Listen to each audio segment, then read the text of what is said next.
ഒരു ചട്ടി ചൂടായിട്ടുണ്ട്. നമുക്കിതിലേക്ക് ഒരു കപ്പ് ചേർത്ത് കൊടുക്കാം. അങ്ങനെ നമ്മൾ ഇത് വറുത്തിട്ടുണ്ട്. നമുക്കിതൊരു പാത്രത്തിലേക്ക് മാറ്റി കൊടുക്കാം. നമ്മൾ ചട്ടി ഇതിലേക്ക് കുറച്ച് എണ്ണ ഒഴിച്ചു കൊടുക്കാം. അങ്ങനെ നമ്മളിതിലേക്ക്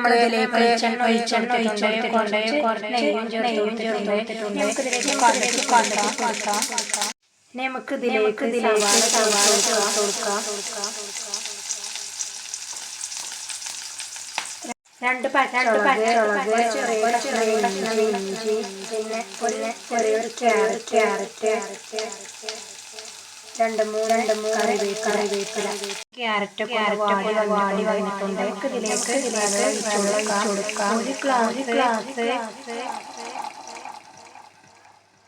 ഒരു ഗ്ലാസ് വെള്ളം ഒഴിച്ചു കൊടുക്കുന്നത്. നമുക്കിതിലേക്ക് ആവശ്യത്തിനുള്ള ചേർത്ത് കൊടുക്കാം. എന്നിട്ടൊന്ന് മിക്സ് ചെയ്യാം.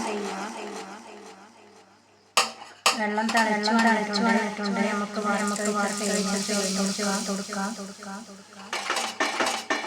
ഇനി ഒന്ന് മിക്സ് ചെയ്ത് എടുക്കാം. നമുക്ക് വേവിച്ചെടുക്കണം. 3 മിനിറ്റ് ആയിട്ടുണ്ട്. നമുക്കൊന്ന് മിക്സ് ചെയ്യാം. ഇനിയും ഒരു മിനിറ്റ് അടച്ച് വെച്ചാൽ നമുക്കൊന്നുകൂടി വേവിച്ചെടുക്കണം. ഇടയ്ക്ക് അടി പിടിക്കും. ഇടയ്ക്കൊന്ന് ഇളക്കി കൊടുക്കണം. അല്ലെങ്കിൽ 2 മിനിറ്റ് ആയിട്ടുണ്ട്. സേമിയ വന്നിട്ടുണ്ട്. നമുക്ക് ഒരു ടീസ്പൂൺ പഞ്ചസാര ചേർത്ത് കൊടുക്കാം. പിന്നെ ഇതിലേക്ക് ഒരു ടീസ്പൂൺ നെയ്യും ചേർത്ത് കൊടുക്കാം.